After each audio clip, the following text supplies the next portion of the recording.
তিনি কবে থেকে আছেন? অনেক সময় আমাদের মাথায় প্রশ্ন জাগে, এই যে আল্লাহ আছেন কবে থেকে আসছে?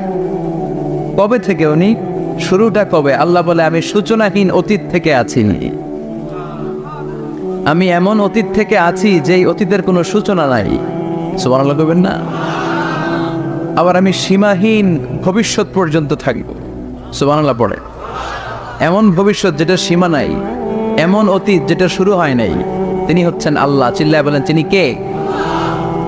এজন্য আমরা বলি রাদিতু বিল্লাহি রাব্বা, রব হিসেবে আল্লাহ তোমারে পেয়ে আমরা খুশি। এজন্য আমাদের ইবাদতের সব জায়গায় এই রবের নামের গুণগান আছে না নাই? আমরা যখন রুকুতে যাই আমরা পড়ি সুবহানা রাব্বিয়াল, আবার যখন আমরা সিজদায় যাই আমরা পড়ি সুবহানা রাব্বিয়াল আ'লা, রুকুতে গেলে সুবহানা রাব্বিয়াল আযীম, আবার যখন সিজদায় যাই তখন আমরা পড়ি সুবহানা রাব্বিয়াল আ'লা। আবার কবরের জীবন যখন আমরা শুরু করে দিব, কবরের প্রথম প্রশ্ন হবে তোমার রবের নাম কি? আমরা বলবো আল্লাহ আমারে রব, আল্লাহ আমারে রব, এই রবি আমার সব, দমে দমে তনু মনে তারি অনুভব। তোমার দুনিয়াতে আমি যেদিকে তাকাই অতই নেয়ামতে ডুবে আছি সবাই। পাক পাখালির গানে শুনি তসবিহ কলো রব, তসবিহ কলো রব, আল্লাহ আমারে রব, এই রবি আমার সব। সুবহানাল্লাহ, কি অসাধারণ কথামালা! আল্লাহ আমার রব, এই রবি আমার সব। আল্লাহ যদি আমার সাথে থাকে পৃথিবীর কোনো শক্তি আমার থামাতে পারবে না। চিল্লাবে না ঠিক কিনা?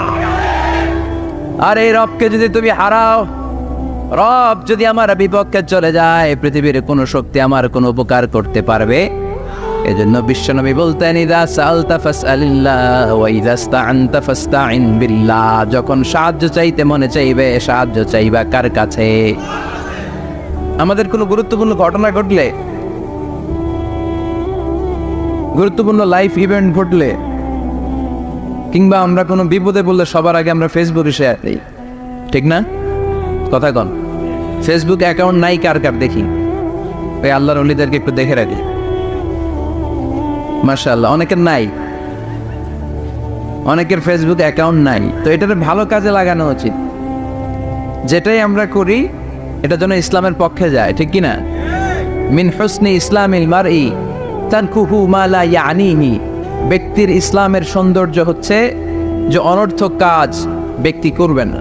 যে কাজে সওয়াব আছে, যে কাজে কল্যাণ আছে, ব্যক্তি শুধু ওই কাজটা করবে। চিৎকার করে বলেন ঠিক কিনা?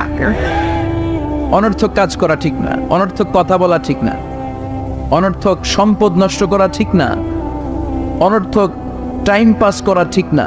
কারণ মুমিন জানে মা ইয়ালফিযু মিন কাউলিন ইল্লা লাদাইহি রাকীবুন আতীদ। মুমিনের জিহ্বা দিয়ে যা বের হয় তার প্রতিটি শব্দ পাই পাই করে হিসাব নেবে কে?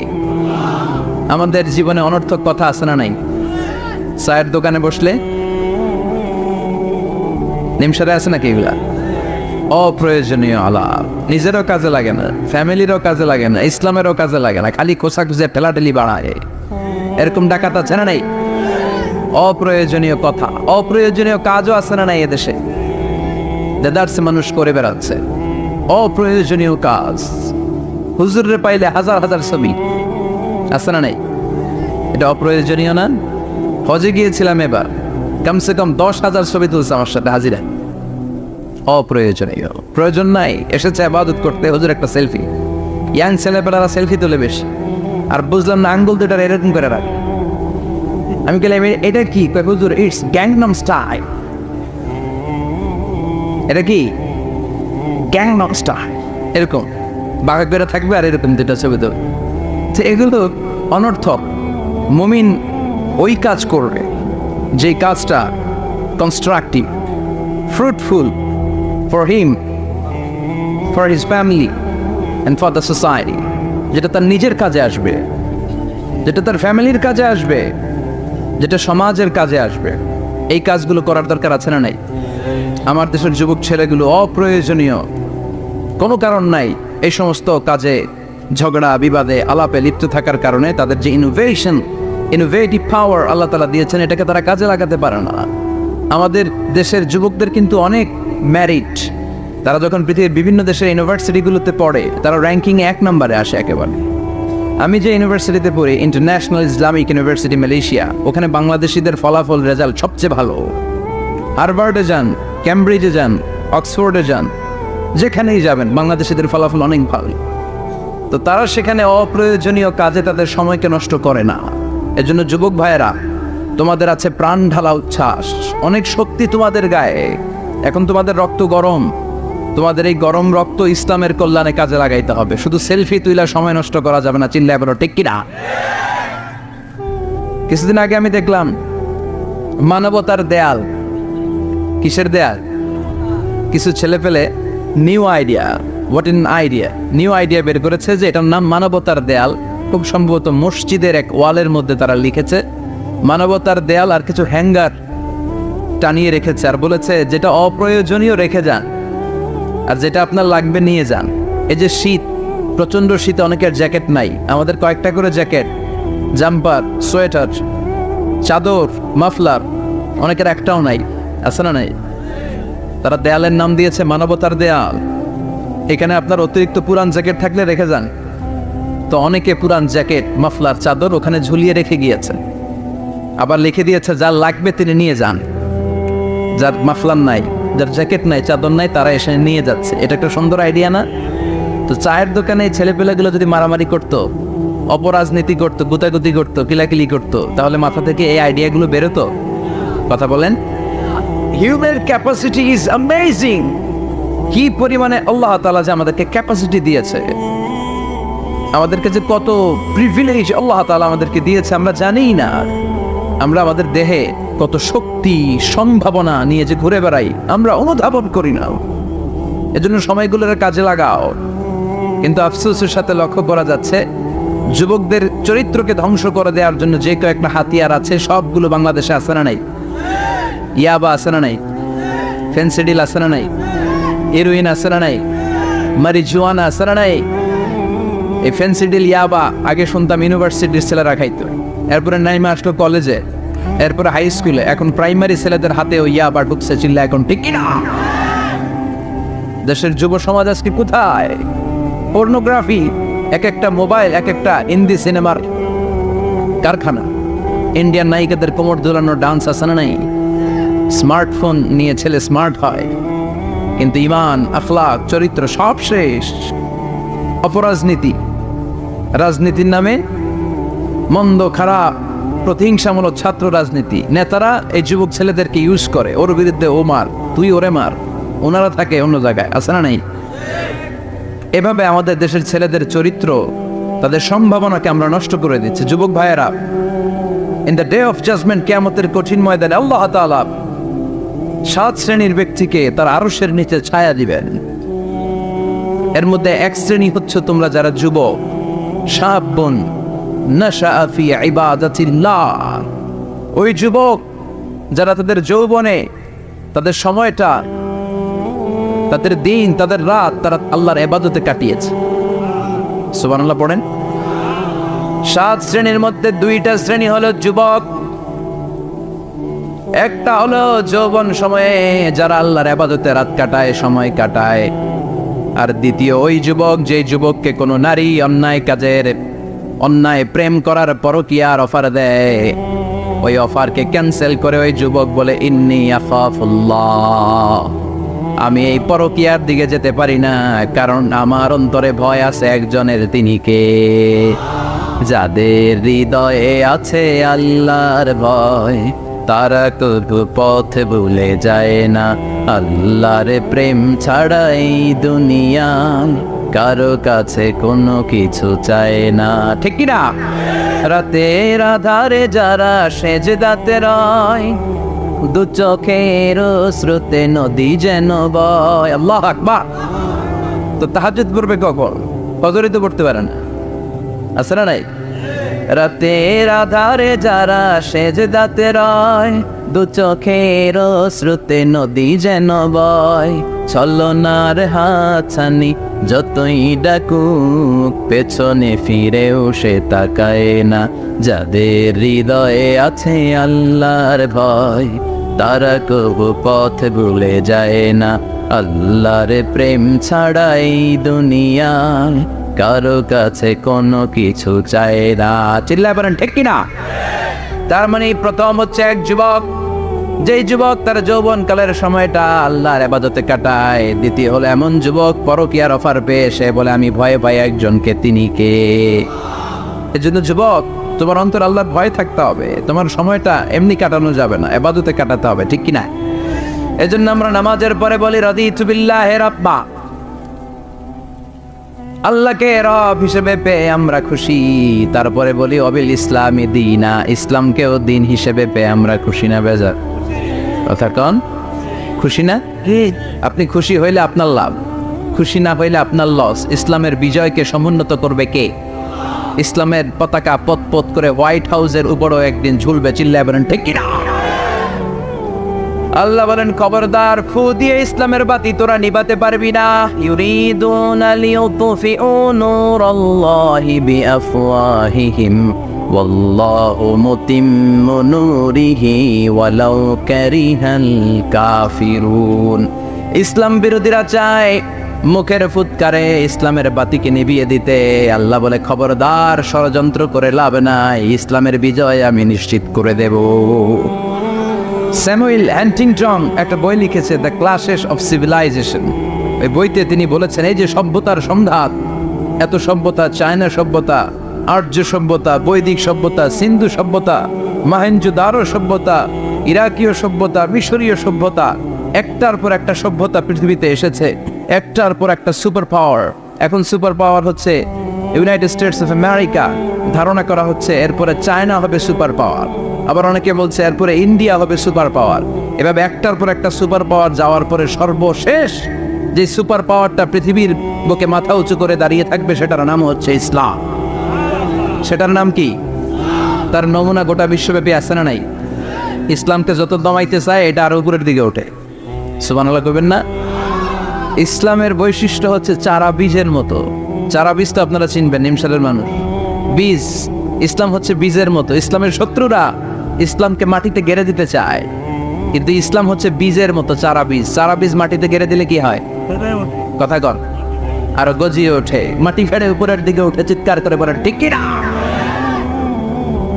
ইসলাম হচ্ছে টিউবের মতো। টিউব, পুকুরে যারা নতুন সাঁতার কাটতে যায় ডুবে যাতে মারা না যায়, টিউব নিয়ে সাগরের মধ্যে নামে। এই টিউবকে যত আপনি পানির নিচে ডুবাতে চাইবেন, টিউব আর উপরের দিকে ভেসে ভেসে উঠে। সুবহানাল্লাহ পড়ে। ইসলামরে তো ওরা চিনে নাই। ইসলাম হচ্ছে চারা বীজের মতো, ইসলাম হচ্ছে টায়ারের টিউবের মতো। এটার যতই নিচের দিকে নামাইতে যায়, এটার বৈশিষ্ট্য হচ্ছে এটার ধাক্কা মারলে এটার উপরের দিকে ওঠে। সুবহানাল্লাহ কইবেন না? গোটা বিশ্বব্যাপী আজকে ইসলামের গণজোয়ার, হাজার হাজার লোক কালিমা পড়ে মুসলমান হচ্ছে। গত কিছুদিন আগে আফ্রিকাতে এক লোক এক গ্রামের কয়েক হাজার মানুষকে এক ময়দানে দাঁড় করিয়ে একসাথে শাহাদাতের বাণী পাঠ করিয়ে মুসলমান বানায় ফেলছে। এই আফ্রিকার বুকে এতদিন আমেরিকার কাজ ছিল, এটারে বলে Tansir, Christian missionary. Lakh lakh dollar দিয়ে আফ্রিকার দেশগুলোর মধ্যে গরিব গরিব মুসলমানগুলোরে তারা নাসারা বানাতো। এই বিষয়টা যখন মুসলিম স্কলারদের নজরে এলো, এখন গোটা বিশ্বের সব মুসলিম স্কলাররা আফ্রিকায় যে ইসলামের দাওয়াতকে প্রচার করে দিচ্ছে। গ্রামকে গ্রাম খ্রিস্টান সম্প্রদায় লা ইলাহা ইল্লাল্লাহ মুহাম্মাদুর। ঝিনুকের ভেতর লুকিয়ে থাকে যেমন মতি, ঝিনুকের ভেতর লুকিয়ে থাকে যেমন মতি, কলমা শাহাদাতে আছে আল্লাহর জ্যোতি, কলমা শাহাদাতে আছে আল্লাহর জ্যোতি। পড়েন সবাই। ঝিনুকের ভেতর লুকিয়ে থাকে যেমন মতি, ঝিনুকের ভেতর লুকিয়ে থাকে যেমন মতি, কলমা শাহাদাতে আছে আল্লাহর জ্যোতি, কলমা শাহাদাতে আছে আল্লাহর জ্যোতি। ঠিক কি না? এই জ্যোতি যদি একবার কারো হৃদয়ের মধ্যে স্থান করে নেয়, এই নুরানি আলোর ছোটা যদি কারো হৃদয়ের মধ্যে জায়গা দখল করে নেয়, পৃথিবীর কোনো মতাদর্শ তার অন্তরের মধ্যে আর থাকতে পারে? গ্রামকে গ্রাম আফ্রিকাতে এখন কালিমা পড়ে পড়ে মানুষ মুসলমান হয়ে যাচ্ছে। সুবহানাল্লাহ পড়ে। একদিন আমেরিকার হোয়াইট হাউসের উপরেও কালিমার লা ইলাহা ইল্লাল্লাহর পতাকা পতপত করে উড়বে, চিল্লায় বলেন ঠিক কিনা? এজন্য আমরা বলি ওয়াবিল ইসলামি দীনা, ইসলামকে ধর্ম হিসেবে পেয়ে আমরা খুশি না বেজার? After the twin tower attack, the number of Muslim in America already have been doubled. Now it's tripled. Twin tower অ্যাটাকের আগে আমেরিকা যত মুসলমান ছিল, এটা গত কয়েক বছর ধরে ছিল ডবল, এখন এটা ট্রিপল হয়ে গেছে। মানে টুইন টাওয়ার অ্যাটাকের আগে আমেরিকায় মুসলমানের সংখ্যা যা ছিল, এখন এটা 3 গুণ বাড়ছে। ইউরোপ, আমেরিকাতে মসজিদের সংখ্যা বাড়ছে, দাওয়াতি কাজের সংখ্যা বাড়ছে, এমনকি হার্ভার্ড ইউনিভার্সিটিতে, অক্সফোর্ডে, ক্যামব্রিজের ভেতরে, MIT, Massachusetts institute of technology, সায়েন্সে যারা পড়ে এদের স্বপ্ন MITর ভিতরে ইসলাম ঢুকে গেছে। এজন্য ইসলামের আলোকে কেউ নিভিয়ে দিতে পারবে?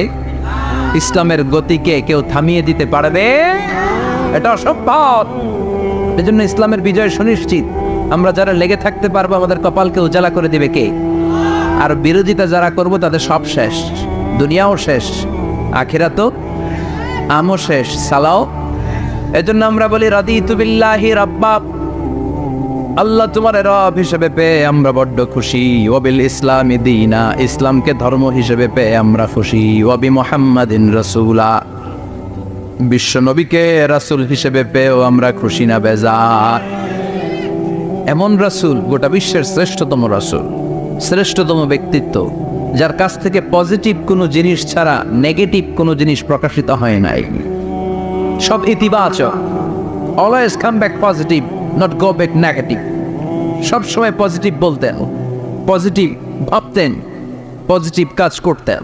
কোনো নেগেটিভ, নেতিবাচক কোনো কিছু বিশ্বনবীর জীবনে খুঁজে পাওয়া যায় না? চিল্লায় বলেন খুঁজে পাওয়া যায়?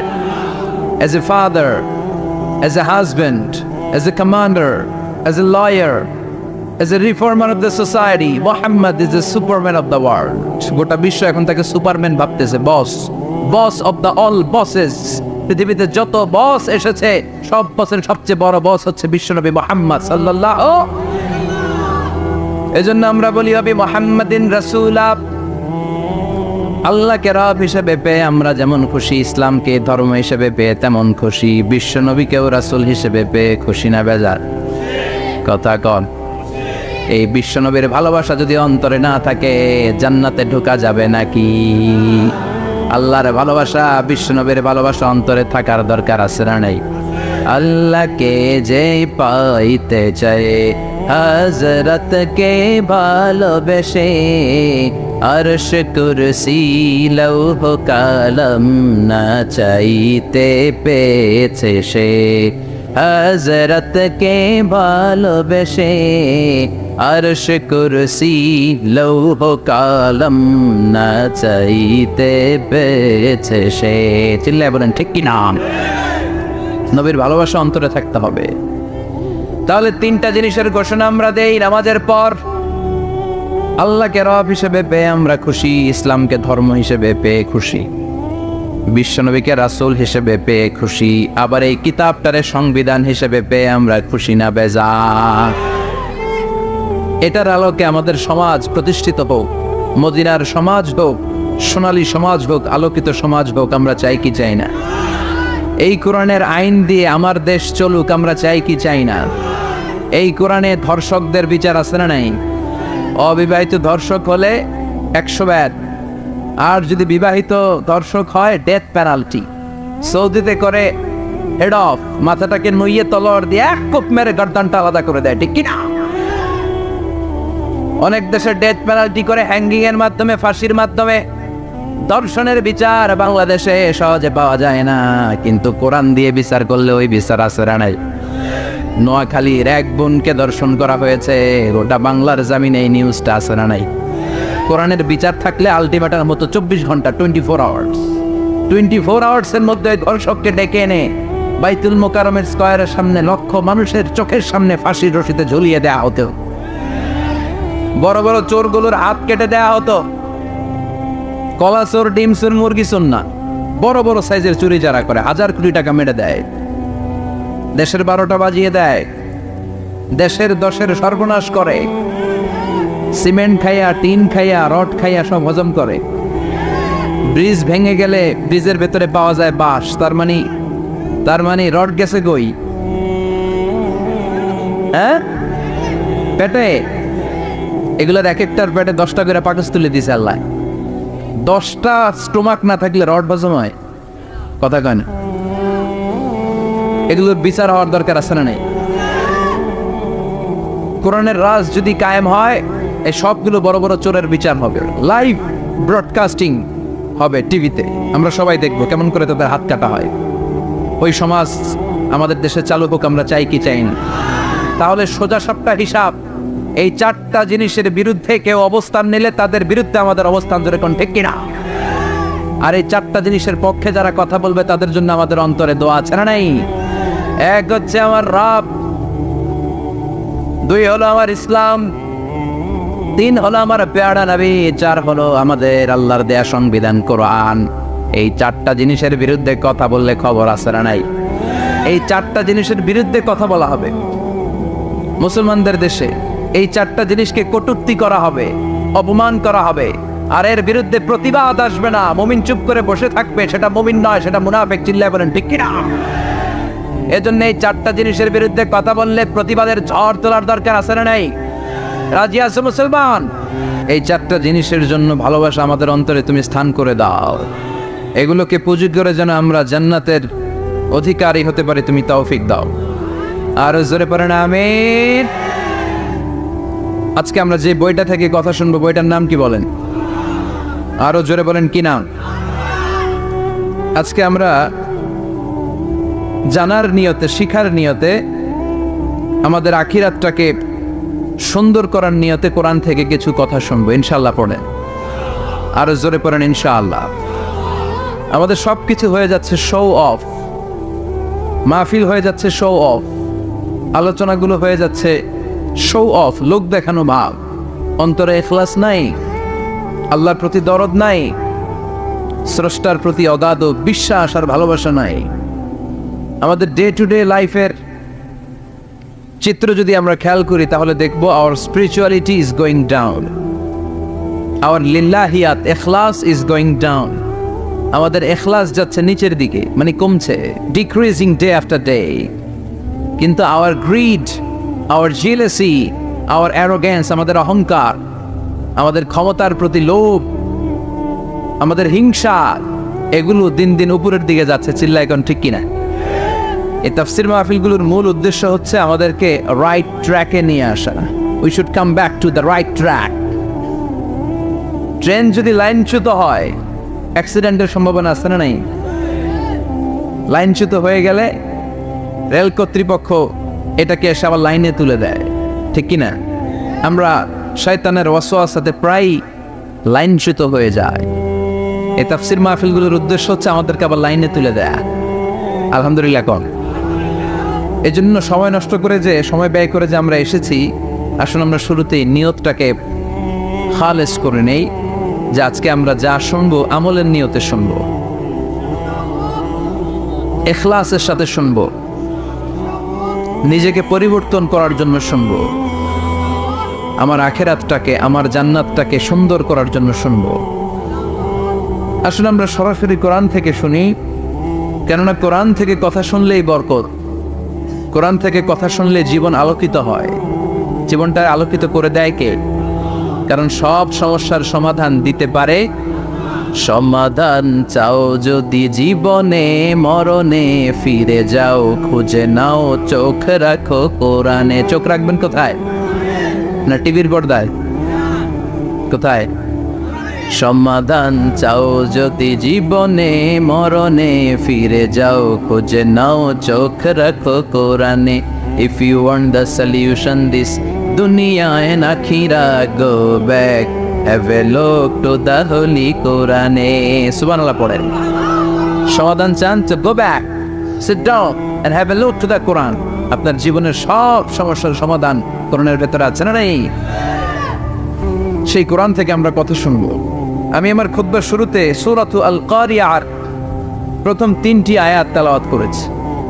এই সূরার ভেতরে আল্লাহ তাআলা কিয়ামতের নকশা এঁকে দিয়েছেন, কিয়ামতের প্রামাণ্য বর্ণনা দিয়েছেন। কিয়ামত যে একদিন হবে এই পৃথিবী যে ধ্বংস হয়ে যাবে এটার ব্যাপারে সবার অগাধ বিশ্বাস আছে তো, না সন্দেহ লাগে? সন্দেহ আছে কারো? এই পৃথিবী একদিন থাকবে না, ভেঙে চুরমার হয়ে যাবে, খান হয়ে যাবে, সব মেসাকার হয়ে যাবে। আমি থাকবো না, আপনি থাকবেন না, আমরা কেউই থাকবো না, থাকবে একজন, তিনি কে? এটার নাম কিয়ামত, যেটার ব্যাপারে বিশ্বাস না থাকলে ইমানের ঘাটতি চলে আসবে, ঠিক কিনা?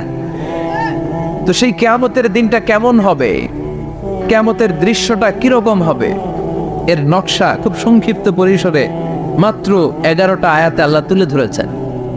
আপনি মনোযোগ দিয়ে কানগুলো খরগোশের মতো খাড়া করে যদি কথাগুলো শোনেন, আপনার মনে হবে আপনি এখানে বসে কিয়ামত চোখে লাইভ দেখতেছেন, লাইভ। আল্লাহ এমন ভাবে বলেছে, সুবহানাল্লাহ পড়েন। তা আসুন আমরা সরাসরি কিয়ামতকে দেখে আসি, আসলে কিয়ামতটা কেমন। বর্ণনা করছেন কে? আল্লাহ। সূরার নাম হচ্ছে সূরাতুল কারিয়া। কি নাম? আওয়াজ করে উত্তর দিতে হবে। সূরার নাম আল কারিয়া। চিৎকার মেরে বলেন, সূরার নাম কি? আল কারিয়া। এটা মাক্কি সূরা। কি সূরা? বিশ্বনবীর জীবনের দুইটা পর্ব, একটা মাক্কি পর্ব আর একটা মাদানী পর্ব। এটা মাদানী পর্বে নাজিল হয়নি, এটা নাজিল হয়েছে মাক্কি পর্বে। এই সূরার আয়াত সংখ্যা 11। এটা কোরআনের 101 নম্বর সূরা। এটা আল কোরআন আল কারীমের 30তম পারায় অবস্থিত একটা সূরা। আমাদের অনেকেরই মাশাআল্লাহ মুখস্থ আছে না? ইমাম সাহেব নামাজে প্রায় পড়ে, অনেকেরই মুখস্থ। শুনতে শুনতে কবে যে মুখস্থ হয়েছে আমাদের নিজেরাও জানি না। সুবহানাল্লাহ পড়ে। কোরআনের ভেতরে খালি বরকত, এটার সাথে লাগলেই বরকত, মসজিদে গেলেই বরকত। মনের অজান্তে আমরা এই সূরাকে মুখস্থ করে ফেলেছি। কিন্তু এই সূরার ভেতরে যে আল্লাহ কিয়ামতের এত চমৎকার নকশা এঁকেছেন, এত প্রামাণ্য বর্ণনা দিয়েছেন, এটা আমরা অনেকে জানিই না। আসুন আমরা এই সূরার আলোকে দেখার চেষ্টা করি যে কিয়ামতটা কিরকম হবে।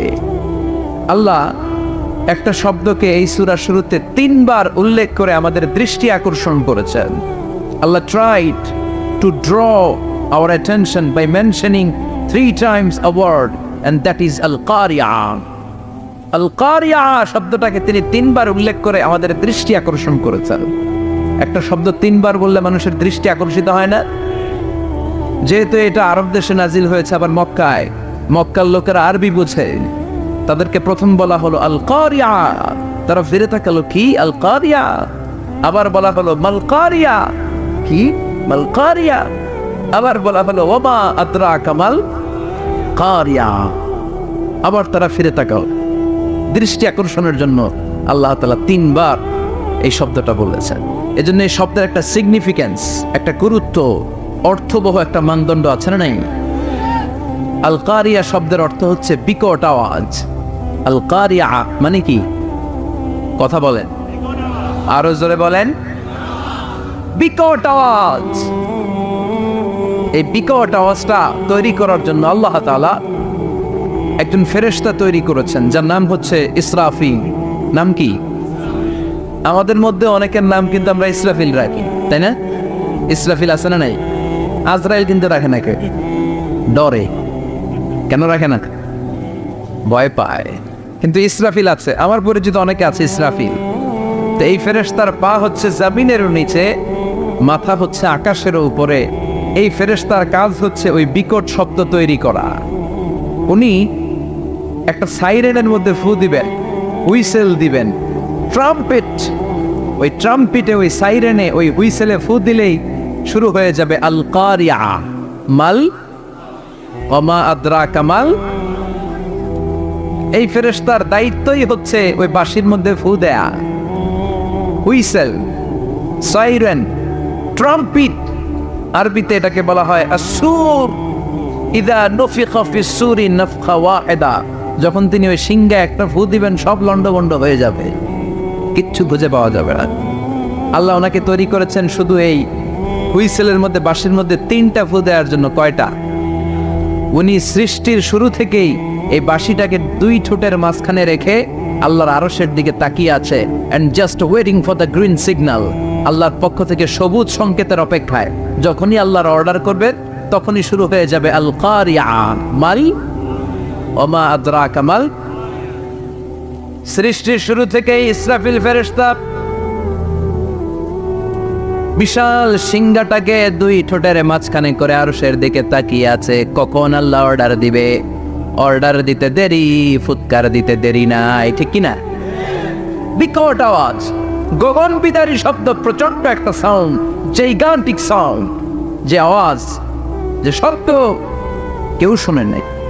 এজন্য আল্লাহ বললেন, আল কারিআতু মাল কারিআতু ওয়া মা আদরাকা মাল কারিয়া। সে আওয়াজটা ভয়ঙ্কর আওয়াজ, এটা বজ্রপাতের মতো না, এটা ট্রাকের টায়ার পাংচার হলে যে আওয়াজ হয় ওই আওয়াজের মতো না, গ্যাসের সিলিন্ডার ব্রাস্ট হয়ে গেলে যে আওয়াজ হয় ওই আওয়াজের মতো না, প্রাইমারি স্কুলে দপ্তরে যখন ছুটির ঘন্টা বাজায় ওই আওয়াজের মতো না।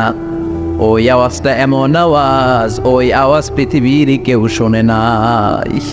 সেটার নাম হচ্ছে আল কারিআ মাল ওয়া আদরাকা মাল। বিকট আওয়াজ, বিকট ভয়ঙ্কর ট্রাম্পিট, এই সাইরেনে ফু দেয়া হবে। প্রথম ফু দেওয়ার সাথে সাথেই লন্ডভন্ড হয়ে যাবে। এই ইসরাফিলকে তৈরি করা হয়েছে শুধুমাত্র কেবলমাত্র 3টা ফু দেওয়ার জন্য। চিল্লায় বলতে হবে কয়টা? এই ফেরেশতার আর কোনো কাজ নাই, তার আর কোনো কাজ আছে? ঠিক যে মুহূর্তে, এখন আমার ঘড়িতে বাজে 9:50, রাত 9:50, ঠিক এই মুহূর্তে যখন আমরা তাফসীর শুনছি, ঠিক এই মুহূর্তেও ইসরাফিল ফেরেশতা সিংহাটাকে 2 ঠোঁটের মধ্যে লাগিয়ে আল্লাহর আরশের দিকে তাকিয়ে আছে। ওই যে সৃষ্টি শুরু থেকে তাকিয়ে আছে, আজও বুঝি তাকিয়ে আছে। যখনই গ্রিন সিগন্যাল আসবে মুহূর্তেই শুরু হয়ে যাবে আল কারিআ মাল ওয়া মা আদরাকা মাল। আল্লাহ বললেন সে আওয়াজটা হবে বড্ড ভয়ঙ্কর। প্রথম ফুৎকার যখন দেয়া হবে, এটার বলে নাফখাতুল ফাজা। দুনিয়ার সব মানুষগুলো অবাক হয়ে যাবে, পুরো পৃথিবীটা কেঁপে উঠবে, পৃথিবীর বিল্ডিং গুলো দুমড়ে মুচড়ে পড়বে, পৃথিবীর বড় বড় যত পাহাড়গুলো আছে তুলার মতো বাতাসে পাহাড়গুলো তুলিত হতে থাকবে। আল্লাহু আকবার। আল্লাহ বললেন ইয়াউমা ইয়াকুনুন নাসু কাল ফারাশিল মাবথুস ওয়া তাকুনুল জিবালু কাল আহনিল মানফুশ। সেদিন মানুষগুলো বিক্ষিপ্ত পতঙ্গের মতো নিক্ষিপ্ত হবে যখন আল কারিআ, এই বিকট আওয়াজটা হবে। শুনতেছেন? মনোযোগ আছে? কথা বুঝতে সমস্যা হচ্ছে না তো? 3টা ফুৎকার। কয়টা? প্রথম ফুৎকার দেওয়ার সাথে সাথে মানুষগুলো বিক্ষিপ্ত পতঙ্গের মতো নিক্ষিপ্ত হবে। এই যে আরামসে বসে আছি, তখন আর বসে থাকা যাবে না, কে ধাক্কা খেয়ে কই চলে যাব টেরই পাওয়া যাবে না। আমরা যে বসে আছি এর কারণ হচ্ছে গ্র্যাভিটেশনাল একটা ল আছে, পাওয়ার। এটারে বাংলায় বলে মাধ্যাকর্ষণ শক্তি। কি শক্তি? কথা বলেন। কে আবিষ্কার করছে এটা? হ্যাঁ, কে? বিজ্ঞানী নিউটন, আইজাক নিউটন আবিষ্কার করেছে। আপেলকে সে নিচে পড়তে দেখে গবেষণা করে পেয়েছে গ্র্যাভিটেশনাল পাওয়ার। ওইটা থাকার কারণে পৃথিবীর সেন্টার সবকিছুকে নিচের দিকে টানে, নিজের দিকে টানে, ফলে আমরা বসে আছি। কিন্তু এই মাধ্যাকর্ষণ শক্তির বাইরে যদি আমরা আকাশে উঠে যাই, আর কিন্তু কোনো টানাটানি নাই, আপনি শূন্যে ভেসে থাকবেন। নভোচারীরা মহাশূন্যে যে ভেসে থাকে, কিয়ামতের এই ধাক্কার ভাইব্রেশন যখন শুরু হয়ে যাবে, পুরো পৃথিবীটা মুহূর্তের মধ্যে কেঁপে উঠবে। এমন কম্পন, এমন আওয়াজ পৃথিবীবাসী আর আগে আর শোনে নাই। একটা ধাক্কার চোটে মানুষগুলো ছিটকে কে যেন কই পড়ে যাবে, কেউ টের পাবে না। কে কই চলে গেছে হিসাব নাই। সব থাকবে ওইটাই, সব থাকবে না। কেউ থাকবে টয়লেটও, কেউ থাকবে ঘুমে, কেউ থাকবে বাজারে। আপনাদের নিমসার বাজার তো থাকবে তখন, না থাকবে? ওই যে লন্ডভন্ড হয়ে যাবে, হিসাব নাই। কে যে কোথায় ছিটকে পড়বো আমরা জানি না। বিক্ষিপ্ত পতঙ্গের মতো আমরা নিক্ষিপ্ত হব। শীতকালে আমার দেশের ছেলেরা রাত্রেবেলা ব্যাডমিন্টন খেলে, র্যাকেট খেলে না? নিমসারে বোধহয় খেলে টেলে না, খেলে তো। ওরা বাঁশ গেড়ে দেয় ক্ষেতের মাঝখানে। কি গাড়ে? এরপরে বাঁশের মধ্যে লাগায় কি? লাইট। লাইটগুলো লাগালে দেখবেন ক্ষেতের গ্রামের পোকাগুলো এসে লাইটের মধ্যে ছিটকে ছিটকে পড়ে। আমাদের অবস্থায় পোকার মতো হবে তখন। আল্লাহ সেটাই বললেন, ইয়াউমা ইয়াকুনুন নাসু কাল ফারাশিল মাবথুস। বিক্ষিপ্ত পতঙ্গের মতো মানুষগুলো নিক্ষিপ্ত হবে। ওয়া তাকুনুল জিবালু কাল আহনিল মানফুশ। তুলাকে যখন পিটানো হয়, ধ্বনিত করা হয়, দেখবেন তুলার ছোট ছোট কণা বাতাসের মধ্যে ভাসতে থাকে। ফু মারলে আরো দূরে যায়। আরো বাতাস আসলে উড়ে উড়ে যে কোথায় চলে যায় টের পাওয়া যায় না। সুবহানাল্লাহ। বিশাল বিশাল পাহাড়গুলো এরকম ধ্বনিত তুলার মতো সামনে উঠতে থাকবে, একটা পাহাড়ও টিকবে না। বাংলাদেশের সবচেয়ে বড় পাহাড়ের নাম কি জানেন? তাজিংডং পর্বত। কিন্তু সবচেয়ে বড় পাহাড় হচ্ছে গারো পাহাড়, ময়মনসিংহের। ওটা থাকবে কিয়ামতের দিন? আল কারিয়া, আল কারিয়ার সময় টিকবে ওইটা? তাজিংডং বিজয় সবচেয়ে বড় পর্বত শৃঙ্গ, কোথায় এটা? বান্দরবান। এটা টিকবে? কেউকারাডাং একটা আছে না, চিম্বুক আছে না, টিকবে? টিকবে না। পৃথিবীর সবচেয়ে বড় পাহাড় মাউন্ট এভারেস্ট নেপালে 29,035 ফিট উঁচু, টিকবে? ইউরোপের সবচেয়ে বড় পাহাড় আল্পস পর্বতমালা, টিকবে না। আমেরিকার সবচেয়ে বড় পাহাড় আলাস্কা পর্বতমালা, টিকবে না। আরব বিশ্বে বিশাল একটা মাউন্টেন রেঞ্জ আছে, ওইটার নাম তুর পাহাড়, ওইটাও টিকবে না। একটা পাহাড়ও থাকবে না। পাহাড়গুলো ভেঙে দুবড়ে মুচড়ে তুলার মতো ধ্বনিত হতে থাকবে। চিৎকার করে পড়েন আল্লাহ আকবার। এই যে 5 তলা 7 তলা 10 তলা দেদারসে টাওয়ার উঠতে শুরু করেছে, বিল্ডিং বাড়তে শুরু করেছে। কিয়ামত যখন শুরু হবে, আল কারিয়া যখন শুরু হয়ে যাবে, রব্বুল আলামিন পুরো পৃথিবীটারে ধরে একটা ঝাঁকুনি মারবে। ওই ঝাঁকুনির চুটে 8 তলা 10 তলা বিল্ডিং গুলো টিকবে নাকি? 30 তলা 50 তলা হলে তো আর ভাঙবে না। বুর্জ আল খলিফা ভাঙবে না। দুবাইয়ের বুর্জ আল খলিফা সবচেয়ে উঁচু টাওয়ার এটা। কিংডম টাওয়ার, এটা নাকি আরো উঁচু হবে, 1000 মিটার উঁচু হবে। তাইপেডান 101, মালয়েশিয়ার Petronas twin tower, Shanghai tower, Kaaba ঘরের পাশে বুর্জ আল খলিফা, যেটাতে সবাই বলে জমজম টাওয়ার, টিকবে? কথা বলেন, টিকবে? আল্লাহ বললেন ইযা জুলজিলাতিল আরদু জিলজালাহা ওয়া আখরাজাতিল আরদু আসকালাহা ইযা রুজ্জাতিল আরদু রাজ্জান ওয়া বুসসাতিল জিবালু বাসসা। সেদিন পৃথিবীটারে কাঁপিয়ে দেয়া হবে, পুরো পৃথিবী নড়ে চড়ে উঠবে, টাওয়ারগুলো ভেঙে খান খান, পাহাড়গুলো ভেঙে দুমড়ে মুচড়ে যাবে, মানুষগুলো বিক্ষিপ্ত পতঙ্গের মতো নিক্ষিপ্ত হবে। সাগরের পানির মাঝখানে দাউ দাউ দাউ দাউ দাউ দাউ করে আগুন জ্বলতে শুরু করে দিবে। আল্লাহ আকবার। নকশা এঁকে দিছেন আল্লাহ, নকশা এঁকে দিছে না? সুবহানাল্লাহ পড়েন। আবার আল্লাহ বললেন ফাইযা বারিকাল বাসারু ওয়া খাসাফাল কমারু ওয়া জুমিআশ শামসু ওয়াল কমার ইয়াকুলুল ইনসানু আইনাল মাফার। সেদিন মানুষের চোখ হবে ছানা বড়া, চন্দ্র সূর্যে কোনো আলো থাকবে না, মানুষগুলো দিক বিদিক পাগলের মতো দৌড়াবে। সবার মুখে এক কথা, পালাবো কই? পালানোর জায়গা আছে নাকি? শুধু বাংলাদেশের এই সাইডটাতেই কিয়ামত হবে, সৌদিতে আর হবে না। হ্যাঁ, আমেরিকায় কেমন হবে? ওদিক তো ডোনাল্ড ট্রাম্প থাকে।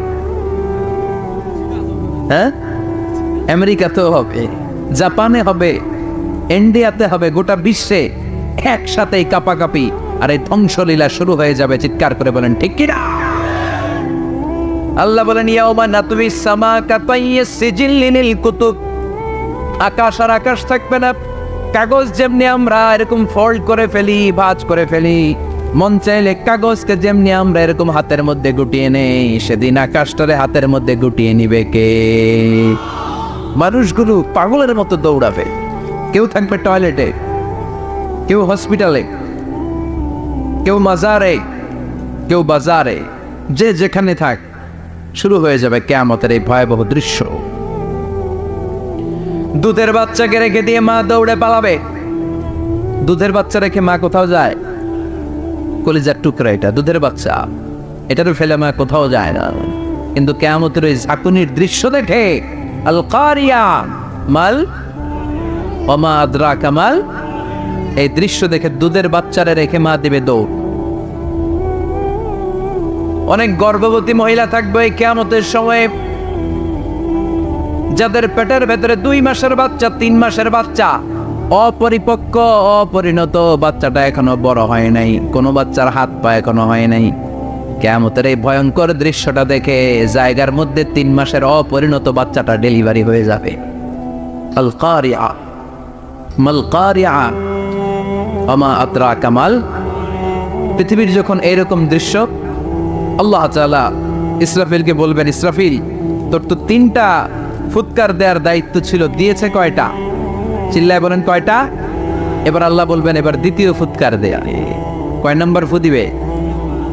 ওই ফু দেওয়ার সাথে সাথে ইসরাফিল প্রথম ফুৎকার দিয়ে জায়গা মতো এরকমই দাঁড়ায় থাকবে, আবার যখন গ্রিন সিগন্যাল পাবে মুহূর্তের মধ্যে আরেকটা ফু দিয়ে দিবে। ফু দেওয়ার সাথে সাথে পৃথিবীর সব মানুষগুলো মরে শেষ।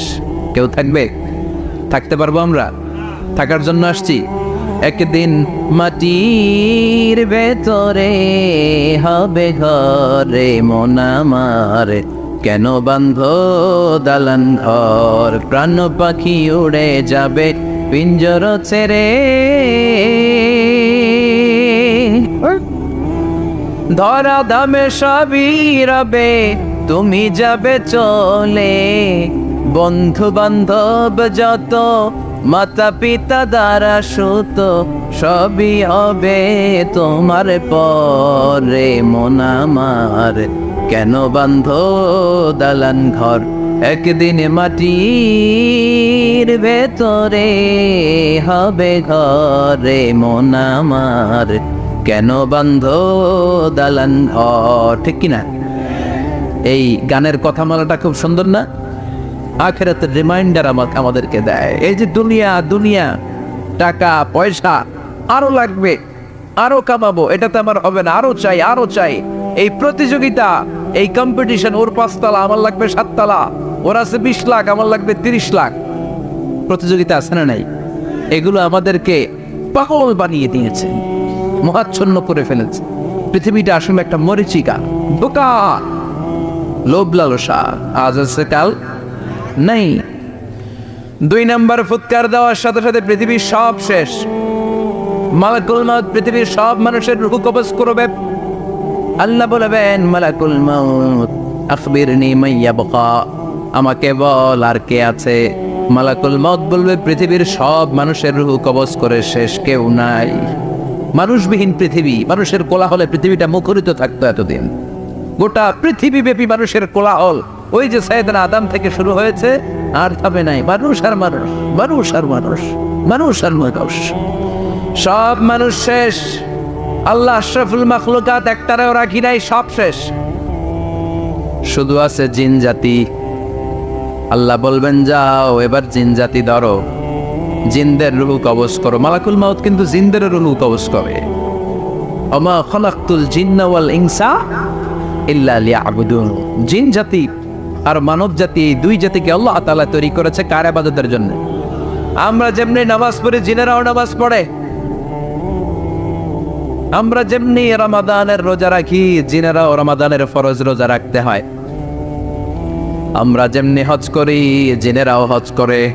আমরা যেমনি আরাফার দিনে কাঁদতে কাঁদতে আল্লাহর কাছে দোয়া করি, আল্লাহ বাইক করে, জিনেরাও পড়ে। আমরা দেখি না, এদের দেখা যায়? দেখা যায় না। জিসমুন নারিয়্য, আগুনের তৈরি ওদের দেহ। ইয়াতাশাক্কালু বিআশকালিন মুখতালিফা, বিভিন্ন কালার ধারণ করতে পারে, বিভিন্ন রং ধারণ করতে পারে। জিনের সংজ্ঞা হচ্ছে জিসমুন নারিয়ুন ইয়াতাশাক্কালু বিআশকালিন মুখতালিফা, আগুনের তৈরি এক সৃষ্টি। বিভিন্ন সূরাত তারা নিতে পারে, মানুষের সূরাত নিতে পারে, প্রাণীর সূরাত নিতে পারে। ঠিক কি না? মালাকুল মাউত জিন জাতি হত্যা করতে শুরু করবেন, রূহ কবজ করবেন। করতে করতে সব শেষ। খারাপ জিনদের সর্দার হলো ইবলিস। সব জিনদেরকে মারতে যত কষ্ট দেয়া হয়েছে, সবচেয়ে বেশি কষ্ট দিয়ে ইবলিসের রূহ কবজ করে ফেলা হবে। ইবলিস আর নাই, মানুষও নাই, জিনও নাই, পশু পাখি কিচ্ছু নাই। আল্লাহ বলবেন, ইয়া মালাকুল মাউত আখবিরনি মাইয়াবকা, অনেক দায়িত্ব পালন করেছিস তুই। মানুষ মারলি, জিন মারলি, মৎস্যকুল মারলি, পাখি মারলি, সব মারলি, এবার আর কে বেঁচে আছে বল। মালাকুল মউত বলবে, আল্লাহ আর কেউ নাই, খালি ফেরেশতারা আছে। কারা আছে? মালাইকা। আল্লাহ বলবে, যা এবার ফেরেশতাদের গোষ্ঠী শেষ কর। মালাকুল মউত একটার পর একটা ফেরেশতার রূহ কবজ করবে, একটার পর একটা, একটার পর একটা, করতে করতে সব ফেরেশতা। ফেরেশতাদের সংজ্ঞা হচ্ছে জিসমুন নূরিয়ুন ইয়াতাশাক্কালু বিআশকালিন মুখতালিফা, আলোর তৈরি, নূরের তৈরি একটা দেহ, চাইলে বিভিন্ন সূরাত ধারণ করতে পারে। জিন আর ফেরেশতার পার্থক্য বুঝেছে? জিন কিসের তৈরি? আগুন, জিসমুন নারিয়ন, আর ফেরেশতা হচ্ছে জিসমুন নূরিয়ন, নূর দিয়ে তৈরি। একের পর এক ফেরেশতা সবার করা হবে। এবার আল্লাহ বলবেন, ইয়া মালাকাল মাউত আখবিরনি মাইয়াবকা, আর কে কে বেঁচে আছে বল। মালাকুল মাউত বলবে, মাবুদ কেউ নাই, মানুষ নাই, জিন নাই, ফেরেশতাও নাই, শুধু আমার 3 জন কলিগ বাকি। কয়জন? জোরে বলেন কয়জন? জিব্রাইল বাকি, ইসরাফিল বাকি, মিকাইল। আর আমি, আল্লাহ বলবে মিকাইলের রূহ কবজ করে নিয়ে আয়। যে মিকাইল আমার আদেশে পৃথিবীতে বৃষ্টি ঝরাতো, আমার আদেশে ক্ষেত খামারে ফসলের ব্যবস্থা করে দিত, আমার আদেশে মানুষের রিজিকের হিসাব রাখতো। এই মিকাইলের রূহ কবজ করে নিয়ে আয়। 1 নম্বর কলিগ শেষ। কলিগ বুঝেন তো? সহকর্মী। কলিগ মানে কি? সহকর্মী। 1 নম্বর কলিগ নাই। আল্লাহ বলবে, যা এবার ইসরাফিলের রূহ কবজ কর। ইসরাফিল ফেরেশতা তখনও আল্লাহর আরশের দিকে ঠোঁটের মাঝখানে বিশাল সিংহাটা নিয়ে তাকিয়ে আছে। ওই মুহূর্তে মালাকুল মাউত যে সালাম দিয়ে রূহটা কবজ করে ফেলবে। ইসরাফিলও নাই, ইসরাফিলও নাই। আল্লাহ বলবে, যা দুনিয়ার সব নবীদের কাছে ওহী দিয়ে, কোরআন দিয়ে, ইনজিল দিয়ে, তাওরাত দিয়ে, জাবুর দিয়ে আমি যেই ফেরেশতাটারে পাঠাতাম, ওই রূহুল আমিন জিব্রাইলের রূহটাও কবজ করে নিয়ে আয়। জিব্রাইলের রূহ কবজ হয়ে যাবে। এবার 3 জন কলিগই শেষ। আছে কেউ? আছে? এবার আল্লাহ বলবে, ইয়া মালাকাল মাউত, হে মৃত্যুর ফেরেশতা, আখবিরনি মাইয়াবকা, মহাবিশ্বে আর কে কে আছে বল। কেউ নাই, মানুষ নাই, জিন নাই, ফেরেশতা নাই, আমার কলিগরাও নাই, আমি বড় একা। এখন আমি একা হয়ে গেছি। আল্লাহ, আছি শুধু আমি, মালাকুল মাউত তোমার হুকুমের গোলাম। আর আনতাল হাইয়ুল কাইয়ুম, তুমি শাশ্বত চিরঞ্জীব, তুমি তো মরবা না। না, আমি আছি। ভাবছে উনিও থাকবে, উনি আর আল্লাহ থাকবে। আল্লাহ বলবে, মালাকুল মাউত এবার তুই মর, এবার তুই মর। এই কথা শুনে মালাকুল মাউতের খিঁচুনি উঠে যাবে। আজীবন মারছে, আজকে মরবে। খিঁচুনি উঠে যাবে, জ্বর এসে যাবে, কাঁপুনি ছুটে যাবে, কাঁপতে থাকবে। আল্লাহ বলবেন, কাঁপাকাঁপি করে লাভ নাই, মর। মালাকুল মাউত বলবে, মাবুদ এইটা আবার কেমন কথা? সবাই রে আমি মারলাম, আমি মরুম কেন? আমি না মারছি, আমি না মেরেছি, আমি মরবো কেন? আল্লাহ বলবেন, কথা নাই, মর। ও আল্লাহ, আমি কেন মরবো? আমি না দুনিয়ার সবাই রে মারলাম। আল্লাহ বলবেন, কুল্লু নাফসিন যায়িকাতুল মাউত, পৃথিবীর প্রতিটা আত্মারে মৃত্যুর স্বাদ নিতে হবে রে মালাকুল মাউত, তুইও মরবি, মর। কাঁপতে কাঁপতে আল্লাহ বলবে, জান্নাত আর জাহান্নামের মাঝ বরাবর যে দাঁড়া। মালাকুল মাউত দাঁড়াবে। এই দৃশ্য দেখার মতো তখন কেউ থাকবে না। থাকবে? কেউ নাই। মালাকুল মাউত কাঁপতে কাঁপতে আল্লাহ বলবেন, কেঁপে লাভ নাই, কেঁদে লাভ নাই, মরতে তোকে হবেই। Everyone has to take the test of death, সবাইকে মৃত্যুর স্বাদ আস্বাদন করতে হবে। মর, মরে যা, মুত ইয়া মালাকাল মাউত। আল্লাহ বলবেন, ও মৃত্যুর ফেরেশতা, মর, মুত ইয়া মালাকাল মাউত। বলার সাথে সাথে যে ফেরেশতার হাতে আমাদের সবার রূহ চলে গিয়েছিল, ওই ফেরেশতা চিৎকার মেরে জান্নাত এবং জাহান্নামের মাঝখানে বেহুশ হয়ে পড়ে যাবে। শেষ। মালাকুল মাউতের কিচ্ছা খতম, উনিও নাই। এবার ডানে বায়ে, সামনে পেছনে, উপরে নিচে কেউ আছে? একজন ছাড়া, তিনি কে? কুল্লু মান আলাইহা ফানি ওয়া ইয়াবকা ওয়াজহু রাব্বিকা যুল জালালি ওয়াল ইকরাম ফাবিআইয়ি আলাই রাব্বিকুমা তুকাযযিবান। এই জমিনে যারা আছে সব শেষ হয়ে যাবে, একজন ছাড়া, তিনি কে? আল্লাহ তখন হুঙ্কার দিয়ে একা একাই বলবেন, একা একাই বলবেন, ইয়া আরদু আইনা আশজারু, কেউ পৃথিবী তোর বড় বড় গাছগুলো কোথায়? আপনাদের নিমসারে বট গাছ আছে? কোথায় আছে বট গাছ? অনেক জায়গায় থাকে না বট গাছ বিশাল, ওইটাকে কেন্দ্র করে শিরকের আখড়া জমে ওঠে, ওইখানে মোমবাতি লাগায়, লাল সালু দেয়, নাচানাচি করে, এরকম বট গাছের আখড়া আছে নাই? আল্লাহ বলবে, ইয়া আরদু, হে পৃথিবী, আইনা আশজারু, কে তোর বড় বড় গাছগুলো আজকে কোথায়? ইয়া আরদু আইনা আনহারুকি, হে পৃথিবী তোর বড় বড় নদীগুলো কই? পদ্মা নদী কই? মেঘনা নদী কই? ব্রহ্মপুত্র কই? গঙ্গা নদী কই? মিসিসিপি, মিসৌরি কই? নীল নদ কোথায়? আমাজন কোথায়? 6,695 কিলোমিটার লম্বা। উগান্ডার ভিক্টোরিয়ার কাম্পালা থেকে এর অববাহিকা শুরু। পৃথিবীর সবচেয়ে বড় যে নদীটা নীল নদ, মিশরে এই নদটা ছিল। আমি দেখেছি, ঘুরেছি এর উপর দিয়ে অনেক।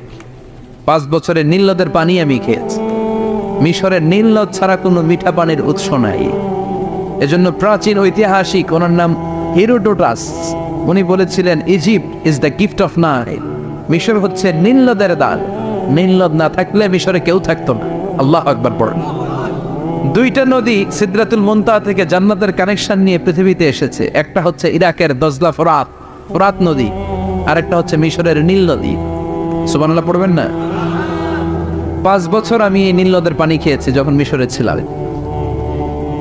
সরাসরি না, মিশরীয় সরকার পাইপলাইন দিয়ে এই পানিকে রিফাইনিং করে জনগণের জন্য পৌঁছে দেয়। এই নীল নদের নিচ দিয়ে মিশরের মেট্রো লাইন আছে, মানে ট্রেন। এটাকে বলে পাতাল ট্রেন। কি বলে? পাতাল ট্রেন। আপনাদের প্রধানমন্ত্রীও নাকি একটা করবে, শুনল, উনি ঘোষণা দিয়েছে। তো এটার নিচ দিয়ে, নীল নদের নিচ দিয়ে আমরা ট্রেন দিয়ে এই মাথা থেকে ওই মাথায় যেতাম, আবার ব্রিজ দিয়ে এপাশ থেকে ওপাশে যেতাম।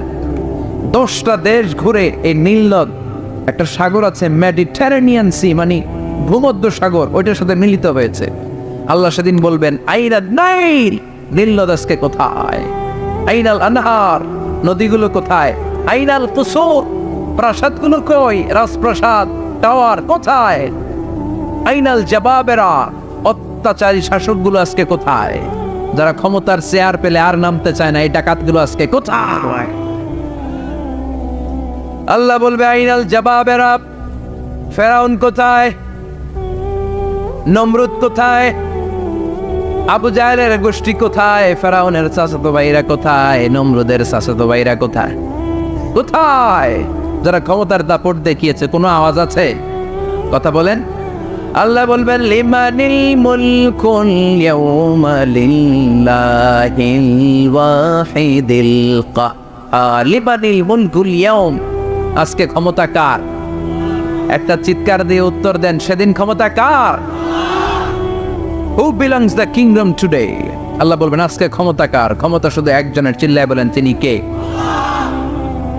আল কারিআ মাল ওয়া মা আদরাকা মাল। ইসরাফিলের সিংহায় ফু দেওয়ার ডিউটি হচ্ছে 3 বার দিতে হবে। কয়বার দিছে? কয়বার মনে আছে? খেয়ে ফেলাইছেন মনে হয়। দিতে হবে মোট কয়টা? দিয়েছে কয়টা? বাকি আছে, ওটা দেয়া লাগবে না? আল্লাহ ইসরাফিলকে রুহু দিয়ে আবার দাঁড় করায় দিবেন। সুবহানাল্লাহ পড়েন। সবার আগে ইসরাফিলকে রুহু দিয়ে দাঁড় করিয়ে দিলে উনি ওনার ডিউটি পালনের জন্য আবার সিংহার মাঝখানে ঠোঁট লাগিয়ে তাকিয়ে থাকবে আরশের দিকে। আল্লাহ বলবে ইসরাফিল এবার 3 নাম্বার ফু দিয়া ডিউটি শেষ কর। সুবহানাল্লাহ। বাড়িতে গিয়া আল্লাহ বলবেন 3 নাম্বার ফুৎকার দে। বলার সাথে সাথে ইসরাফিল সিংহাটা 2 ঠোঁটের মাঝখানে দিয়ে বিশাল আর একটা ফুৎকার দিবে। ওই ফুৎকার দেওয়ার সাথে সাথে মিনহা খালাকনাকুম ওয়া ফিহা নুঈদুকুম ওয়া মিনহা নুখরিজুকুম তারাতান উখরা। ওই ফু দেওয়ার সাথে সাথে পৃথিবীর যেখানে যত মানুষ ছিল সব উঠবে। যাদেরকে স্বাভাবিকভাবে কবর দিয়ে কবরস্থানে রাখা হয়েছিল কবর থেকে উঠবে। যারা বিমান দুর্ঘটনায় মারা গিয়েছে ওই ছাইগুলো থেকে উঠবে। যারা সাগরের মধ্যে মারা গিয়েছে সেখান থেকে উঠবে। যাদেরকে তিমি মাছ খেয়ে ফেলেছিল ওখান থেকে উঠবে। যে যেখানে ছিল ওইখান থেকে উঠবে। সুবহানাল্লাহ। লক্ষ লক্ষ মানুষ উঠে বলবে আমাদের ঘুম ভাঙাইলো কে? কি বলবে? ঘুম ভাঙাইয়া গেল রে। ওরা বলবে আমাদের ঘুম ভাঙালো কে? قالوا من بعثنا من مرقدنا هذا ما وعد الرحمن وصدق المرسلون। সব দাঁড়াবে, দাঁড়িয়ে বলবে ঘুম ভাঙালো কে? সবচেয়ে লম্বা ঘুম দিয়েছিল সৈয়দনা আদম আলাইহিস সালামের ছেলে হাবিল, যাকে হত্যা করেছে। জানেন না আপনারা? হাবিল হচ্ছে পৃথিবীর প্রথম নিহত মানব। প্রথম নিহত মানব, তার কবরের জিন্দেগিটা অনেক লম্বা। ওই কত হাজার শত হাজার লক্ষ বছর আগে যে উনি কবরে শুয়ে আছেন, আজও শুয়েই আছেন। কিয়ামতের ওই 3 নাম্বার ফুৎকার দেওয়ার সাথে সাথে উনি উঠবে, উঠে বলবে মান বা'আতানা মিন মারকাদিনা হাদা, কে ভাঙালো আমার ঘুম? কে ভাঙাইছে? মরার কুকিলে কে ভাঙাইছে? আল্লাহ ঘুম ভাঙিয়েছে। ফেরেশতারা বলবে হাদা মা ওয়া'দার রহমান, আজকে হলো ওই দিন যে দিনের প্রতিশ্রুতি রহমান দিয়েছিল, আল্লাহ দিয়েছিল এই দিনের প্রতিশ্রুতি, আর নবীরা এই দিনের কথা বর্ণনা করেছে। আজকে হবে আসল দিন, ফাইনাল খেলার দিন। কোন